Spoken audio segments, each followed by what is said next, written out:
বোম্বাই মরিচে বানানো এই চটপটি খাওয়ার জন্য ধরতে হয় লাইন। সত্যি সুস্বাদু, সুস্বাদু না হলে মানুষ এমনি দাঁড়ায় খেতে পারে না। আর এই চটপটির স্বাদ নিয়ে তো কথাই নেই, এর ভরপুর প্রশংসা করেন ভোজন রসিকরা। এর হাতের মতো হাত আর নারায়ণগঞ্জে আর কেউ নেই মাশাআল্লাহ। ওনার ঝাল এবং ওনার যে মশলাপাতি আছে এবং এই যে পেস্ট ইত্যাদি, হ্যাঁ খুব ভালো। অন্যান্য জায়গায় চটপটি খেলে যেরকম আমাদের অ্যাসিডিটি হয়, গ্যাস হয়, কিন্তু ওনার এখানে খেলে সেটা হয় না।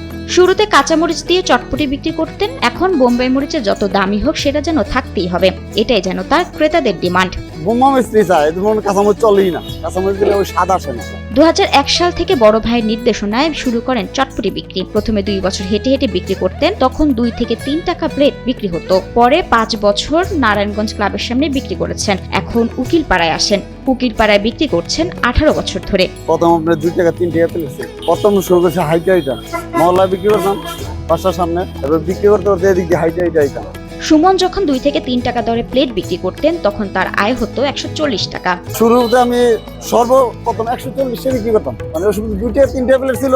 আর এখন বদলেছে দিন, এখন দিনে 300 থেকে 400 প্লেট চটপটি বিক্রি করেন সুমন। প্রতিদিন আমরা স্বাভাবিকভাবে মনে আপনার 330 প্লেট 16,500 টাকা ধরনের বাড়ি।